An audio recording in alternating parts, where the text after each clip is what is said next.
మిద్దె తోట ఔత్సాహిక రైతు మిత్రులకు వెల్కమ్.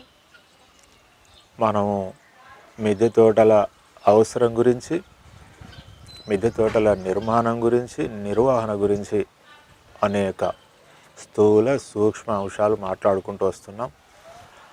అందులో భాగంగా మనం ఇప్పుడు మిద్దె తోట సాధనాలు అనే టాపిక్లో మనం 3వ సాధనం గురించి ఈరోజు మాట్లాడుకుందాం. సాధనం అంటే ఒక ఆశయాన్నో, ఒక పనినో, ఒక ఉత్పత్తినో సాధించడానికి మనకు ఒక సాధనం కావాలి. సాధించడానికి ఒక సాధనం కావాలి. అది మిద్దె తోటను సాగు చేయడానికి సాధనం కావాలి కదా. సాధనం అంటే ఇక్కడ మడి, రకరకాల మడులు రకరకాలు ఉన్నాయి. మనం అవన్నీ వరుసగా చెప్పుకుంటూ వస్తున్నాం. అంచేత ఈరోజు 3వ ప్రత్యామ్నాయం గురించి, సాధనాల్లో 3వ ప్రత్యామ్నాయం గురించి ఈరోజు మనం మాట్లాడుకుందాం. ఈ 3వ ప్రత్యామ్నాయం ఏమంటే గ్రో బ్యాగ్స్. గ్రో బ్యాగ్స్ అంటే మీలో కొందరికి అవగాహన ఉంటుంది. ఆ బ్యాగులు కూడా రకరకాల సైజుల్లో, గుండ్రంగా, వెడల్పుగా 3 ఫీట్లు 4 ఫీట్ల వ్యాసంతో, ఫీటు లోతుతో గ్రో బ్యాగులు దొరుకుతున్నాయి. బ్యాగులు అంటే నిజంగా సంచులే. మన ట్రావెల్ జర్నీ చేసే ఒక విధంగా అలాంటి బ్యాగులే. కాకపోతే వాటికి కాస్త ఏదో కోటింగ్ వేస్తారు, నీరు పూర్తిగా బయటికి రాకుండా ఒక కోటింగ్ వేస్తారు.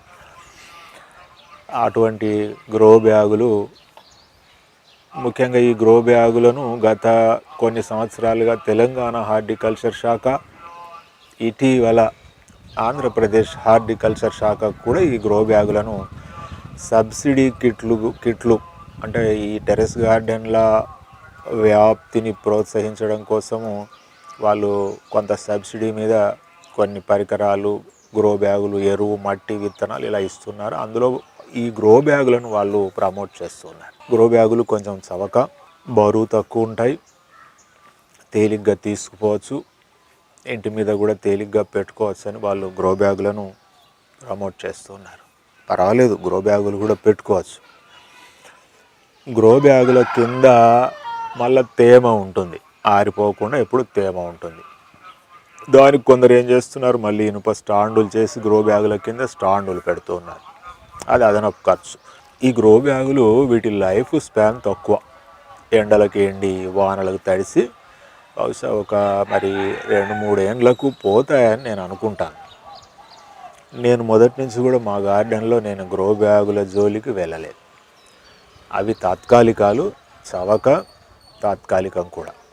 కనుక మిద్దె తోటల ప్రాధాన్యత గుర్తించిన వాళ్ళు ఇల్లు ఎంత మన్నికగా దీర్ఘకాలం ఉండాలని అనుకుంటారో, ఇంటి మీద తోట కూడా అంత మన్నికగా ఉండాలి, తోట సాధనాలు అంత మన్నికగా ఉండాలని మనం అనుకుంటాం. కనుక వీటిని అంతగా నేనైతే చెప్పటం లేదు. ఇవి గ్రో బ్యాగులు కొనుక్కోండి, పెట్టుకోండి అని చెప్పటం లేదు. కానీ కొత్త వాళ్ళు, ఎక్కువ డబ్బు లేని వాళ్ళు, బహుశా ఏదో ప్రయత్నం చేస్తాము, మేము కొంచెం సక్సెస్ అయితే తర్వాత మేము ఇటుకల మడులు కట్టుకుంటాము అనుకునే వాళ్ళు వీటిని ఆలోచించవచ్చు, కొనుక్కొచ్చుకోవచ్చు ఇమ్మీడియట్లీ.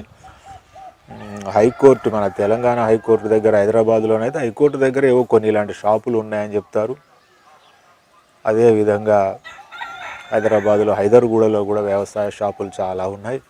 వెళితే అక్కడ కూడా దొరుకుతాయి.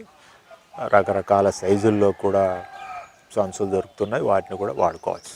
అదేవిధంగా ఇంకా చవకైన మెథడ్ ఏమిటంటే ఈ సంచులు అంటే చాలా ఇప్పుడు ఈ జీన్స్ ప్యాంట్లు అలాంటి క్లాత్తో కూడా ఏమైనా ఉంటే దాంతో కూడా కుట్టుకొని, మందం బట్టలతో కూడా ఏవైనా బ్యాగులు కుట్టుకొని కూడా పెట్టుకోవచ్చు. కానీ ఒక సంవత్సరానికి పనికొచ్చే అత్యంత చవకైన బ్యాగులు ఏమిటంటే, ఇండ్ల నిర్మాణంలో సిమెంట్ వాడతారు కదా, ఆ సిమెంట్ సంచులు ఖాళీ అవుతాయి కదా, వాటిని నీళ్ళల్లో బాగా జాడించి సంచులను ఇట్లా సగం మలిచి, షాపుల్లో బియ్యం సంచులు ఇలా మలిచి పెడతారు కదా, సగం మలిచి ఇలా చూపిస్తారు కదా, సగం మలిచి సగం సంచిలో మట్టి, ఎరువు పోసుకుని మిద్దె మీద పెట్టుకుని ఒక వంగ మొక్క, ఒక టమాటో మొక్క, ఒకటి ఏదైనా ఇలాగా పొదజాతి మొక్కలు చక్కగా ఆ సంచుల్లో కూడా పెట్టుకోవచ్చు. అయితే ఎండ పడి ఆ సంచి కూడా 1 ఇయర్లో ఆ సంచి ముట్టుకుంటే అంతా ఊడిపోతుంది. కానీ తాత్కాలికం అప్పటికప్పుడు ఏదో చేయాలి అనుకుంటే చాలా ₹1 ₹2 ఒక సంచి దొరుకుతూ ఉంటుంది, అట్లా కూడా చేసుకోవచ్చు. లేదా ఏ సంచి, ఎటువంటి సంచులు దొరికినా సరే, ఎటువంటి చిన్న చిన్న పాత్రలు దొరికినా సరే టెంపరీ బేస్ మీద ఈ మిద్దె తోట చేసుకోవచ్చు. సో అంచేత ఇది గ్రో బ్యాగులు లేదా రకరకాల బ్యాగులకు సంబంధించినటువంటి మిద్దె తోట సాధనాల్లో 3వది.